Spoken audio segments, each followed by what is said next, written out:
There was a girl in Redstone County that no one accused of being innocent. On an October morning when the wheat was still tall and the sun was still warm enough to fool those who didn't know the winter coming down from the north, silent, the way things come that don't need to announce themselves, bread had gone missing from Preacher Holloway's pantry, and Maren was standing outside the bakery with flour on her fingers. That was enough. In Redstone, enough was all the law needed to move. What no one told is that the flour belonged to her own mother, dead 2 years before, that she had worked that entire morning in Mrs. Yates's kitchen for 3 cents and a piece of bread that barely fit in her palm, that the white on her fingers was work, not theft, but Preacher Holloway was a man who preferred a clean story to a true one, and the clean story said Maren had stolen. This is the story of what happened after, of what she built with the hands that were called a thief's, of the winter that proved everyone wrong, and of the girl who disappeared one October afternoon and came back as something Redstone had never seen before, not as a winner, not as an avenger, but as the only person who knew what the valley needed to survive when hunger came knocking at the door of those who had sent her away. If you stay until the end, you'll understand what she understood that afternoon when the world closed on her. That the ground that won't let you stay can be the same ground where you learn to plant. Maren Calloway was 15 years old and carried a name the town pronounced carefully. Daughter of May Calloway, who had died of fever 2 winters before, leaving behind a bundle of clothes, a bone-handled knife, and a worn notebook full of notes about soil and cultivation that Maren had read so many times, the edges of the pages had gone soft from handling. Granddaughter of no one still alive to defend her. She lived in a back room at Mrs. Yates's house, who gave her a roof in exchange for work, and worked from before dawn until her hands gave out. That was the arrangement. There was no affection in the contract. There was utility. The morning of the accusation began like every other.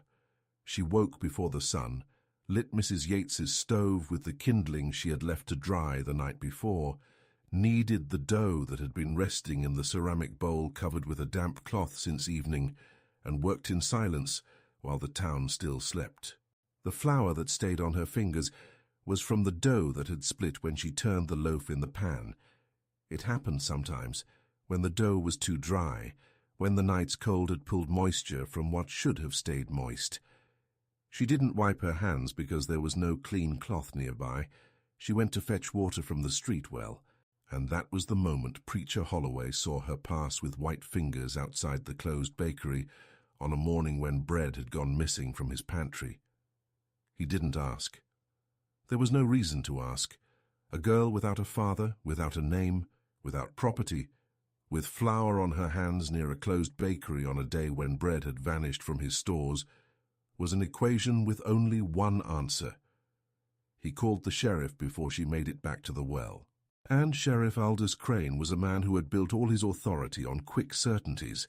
He had no patience for ambiguity, no tolerance for context. When he arrived in the street and saw Maren with the water bucket and flour still visible on her fingers, he needed nothing more. The voice he used with her wasn't one of doubt, it was one of verdict. "You have no place in this town," he said. He didn't say she had stolen. He didn't need to.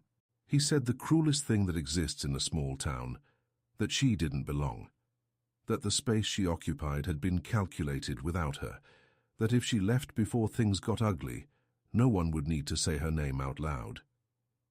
Maren stood still for a length of time she couldn't measure herself. The sun was in the wrong position to be morning, and too right to be afternoon. The street was nearly empty. Mrs. Yates was standing in her doorway looking at the ground, and Maren understood in that moment the precise architecture of abandonment, that it needed no words to be complete, that it could be built with silence, with averted eyes, with shoulders turned just slightly the wrong way. She went to gather what was hers, the bundle of clothes, her mother's knife, the worn notebook, 3 cents she had kept beneath a floorboard in her room. There was nothing else. There never had been anything else. And for the first time since she had understood she had nothing, that fact didn't feel like a lack. It felt like a condition, neutral as weather, objective as temperature. She had what she had, and what she had, she would carry. She left Redstone without looking back, not because it didn't hurt, because looking back was a luxury for those who still expected something from that place. And Maren had learned, earlier than most, that expecting things from places that don't want you is a slow way of letting yourself be destroyed. If you're here and have ever felt like the world calculated the space without including you, subscribe and follow along. The stories on this channel are for those who know what it means to build with what's left, and this one hasn't reached the hardest part yet. The valley on the eastern side of Redstone was called the Salt Flats by the old-timers. Good land for nothing, they said. Soil too alkaline for wheat, too dry for corn, too far from the creek for any irrigation worth the effort. There was an old cabin inside. The Perkins family had tried to live there 15 years before and given up before the second winter. The roof had more holes than shingles. The walls had more wind than wood. The floor was packed earth and white, with salt crystals that appeared after rain like scars on the surface. Maren arrived at the salt flats at the end of the afternoon, the sun already low, and the shadows of the rocks stretched long across the white ground. She stood at the entrance for a long time, looked at the cabin, looked at the soil. Crouched, picked up a handful of earth, rubbed it between her fingers, felt the texture, granular, dry, with that white residue that stayed on the palm. She opened her mother's notebook and reread the notes on alkalinity she had memorized but wanted to reread anyway, because rereading was a way of hearing the voice of whoever had written it. Then she closed the notebook, placed the cloth she had been wearing as a head wrap on the ground, folded it, and tied it back on her head with the firmest knot she knew. There was work to do. The first week was reconnaissance. She didn't plant anything. She only walked. She mapped where rainwater still pooled after the last storm. There was a spot to the northeast where the earth was darker and more compact, a sign the water didn't drain as quickly, a sign something was different about that soil beneath the surface. She mapped where the rocks broke the wind and created pockets of quieter air, where the sun arrived earliest in the morning and stayed longest in the afternoon, where there were traces of old twisted root in the subsoil, a sign that something had grown there once, even if long ago, before the salt and the abandonment had taken over. She slept in the cabin with the cold coming through the gaps, with the consistency of something that had no hurry because it knew it would win eventually. She filled the gaps with mud mixed with dry straw, pressed with her thumb, let it dry a little, pressed again. The cabin got a little less cold each night. Not warm, less cold. The difference between the two was the difference between enduring and not enduring, and she knew that frontier well. What she found in the subsoil of the salt flats in the second week was something none of the people of Redstone had ever stopped to look for. In the second week, she began working the soil with her hands and with her mother's knife, which had been made for cutting leather, but cut root with the same efficiency when the angle was right. The process was slow and physically devastating in a way that wasn't dramatic. It was simply constant, like drizzle, like low cold, like anything that wears you down, not through impact, but through persistence. She cut the old roots that had hardened the earth in layers tangled like rope. She used a wide flat stone she had found near the rocks as a spatula to turn the layers, placing the bottom layers on top, the darker soil, less alkaline, closer to the moisture that was retained deeper down. Turning the earth with her hands revealed smell, old humus, mineral, something between decay and beginning. It was the smell of possibility. She had learned that in the notebook, that the smell of good earth was the smell of decomposition in progress. That death in the soil was fertility waiting on the right conditions. She worked in strips, 1 strip each morning, 1 each afternoon, counted her steps to keep consistency. 30 steps wide, 80 steps long. Each strip took a full day. By the end of the second week, there were 7 strips prepared, and her arms ached in a way that went beyond the muscle, reached the bone, and she kept going because stopping was the only thing that would take her nowhere except back to the cold. In November, a merchant named Voss stopped his wagon at the edge of the valley and stood watching the lone figure turning earth in the middle of what he knew as useless land. He climbed down, walked toward her with careful steps on the unfamiliar ground, asked what she was doing. "Preparing," she said without stopping work. "For what?" She looked at him for a moment with the expression people who know more than they appear use when they're deciding whether it's worth explaining. Then she turned back to the soil. "For what comes?" she said. Voss stood watching for another minute. Then he walked back to the wagon and left without another word. But 3 days later he came back with a sack of oatseed left over from a trade with no further use to him. He said nothing, left the sack at the side of the road, turned the wagon, and was gone before she reached it. Maren stood looking at the sack for a time with her hands still dirty from the earth. Then she picked it up, opened it, smelled the seeds, that dry, clean smell of stored grain, almost sweet, nothing of the damp smell that means deterioration. Passed a few between her fingers to feel their weight and consistency. Closed the sack carefully, tied it twice and went for the notebook. Oats had a characteristic she had noted in small writing in the margin of a page: tolerance for marginal soil, moderate resistance to alkalinity, a short enough cycle for harvest before heavy winter, if planting happened in the right window. She had missed the ideal window, but there was still the possible window, not the perfect window, but the real one, which was the only one that existed when you had no choice about what you were working with. She planted in rows spaced according to the notes, at the depth the notebook indicated for compact soil. She laid straw along the margins of each row to hold the moisture the wind tried to take. She built a small stone dike at the northeast point where rainwater gathered. Not a dam, just a containment of stacked stones with a calculated slope to direct the runoff toward the lower rows when it rained. She worked the dike for 2 full days, testing the angle with the branch she used as a makeshift level, adjusting stone by stone until the water she poured from a bucket ran down the right way.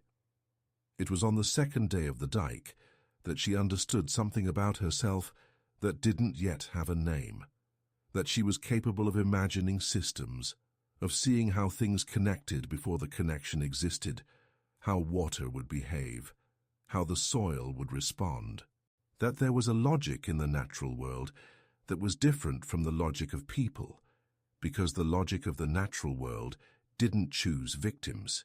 It only responded to what was done to it. And that perception that the natural world was fair in a way the human world would never be was the first thing in a long time that felt solid enough to lean on. December arrived with a cold the cabin barely withstood, even with all the gaps filled. The north wind found the cracks the mud hadn't reached and came through in thin threads that were sharper than a wide gap because they concentrated the cold in a single point. She built a makeshift stove with 3 large stones arranged in a triangle and an iron plate she had found rusted near the ruins of an old fence. Cleaned the rust with wet sand for an entire afternoon until the surface was dark and smooth enough to conduct heat without cracking. She rested the plate on the triangle of stones with a slight forward slope so the heat rose toward her face rather than straight to the ceiling. The fire consumed kindling, and she went for kindling every morning before the light came, carrying back enough for the day and a little more for the night in stacks balanced in her arms. It was a constant and unforgiving arithmetic. How much effort to gather, how much heat that produced, how long it would last before she needed to gather again. She had developed a kind of silent accounting of everything she had, and everything she needed, and that accounting ran in the background while she worked, slept, woke. The oats showed their first shoots in the second week of December. Thin green lines in white soil the cold had covered with a fine layer of frost on the coldest mornings. She stood looking for a long time, crouched with her knees almost to the ground, and her eyes at the level of the shoots, as though the closeness mattered for understanding what she was seeing. Not with pride. It was too early for pride. With attention. As though the shoots were information she needed to read carefully before concluding anything about what they might become. What she didn't yet know was that while she counted shoots in the salt flats, Preacher Holloway's wheat on the plain was dying silently from the inside. And in Redstone no one had noticed yet. January arrived, and with it the drought that the cycle of the plain had been announcing for 2 years without anyone in Redstone having stopped to read the signs. The shallow wells dried first, the butcher's well, the community stables well, the Harmon well on the west side, that was always the first to fall because the water table at that point was shallower than the others, then the mid-depth wells, then the wheat collapsed. The weak root that had survived 3 straight seasons without rotation couldn't withstand the drought alongside the cold. The plain turned the color of dry bone, that depthless beige that is different from the beige of merely cold earth, because it is the beige of something that has stopped holding moisture inside. Voss was the first to return to the valley. He arrived on a January morning with a face older than the last time and stopped his wagon at the edge of the oat field. The rows were tall, not abundant, not what a good season would have produced in fertile soil, but alive and dense enough to be undeniable. In soil that everyone in Redstone knew as dead, there was possible harvest. He stood looking for a considerable time without speaking. Then he looked at her. "The town has no flour," he said, "no wheat. The shallow wells are dry. The preacher lost the warehouse he had put up as collateral on the planting credit. Sheriff Crane was removed because the council discovered he had ignored 3 soil warnings a traveling inspector had left 2 years ago. There are families without food." Maren listened to all of it. The list was long, and she let him finish without interrupting. Then she was quiet for a moment that wasn't hesitation, it was calculation. The same kind of silent calculation she had developed for the kindling and the heat. How much there was. How much was needed. What was possible with what existed. "What do you have to offer?" she said. It wasn't a business question in the way Voss expected. It was a question of condition, a question about what the town that had sent her away with flour on her fingers and a verdict without a trial had to offer the girl who had worked the soil they called useless. She didn't say it with anger, she said it as fact, because it was fact, and facts don't need anger to exist. Voss was quiet. Then he said, "Work. The people who can still move can work. Then tell the families they can come and take," she said. "Not for free in work. Those who can work, work. Those who can't, children, the old, the sick, receive without condition. The work isn't payment for the past. It's investment in the next planting." They came in February when the cold still bit, but desperation bit deeper. They came gradually, first Voss's families and then the others. 12, 15, 20 people working the fields of the salt flats under the instruction of a 15-year-old girl who had spent 4 months learning what the earth needed.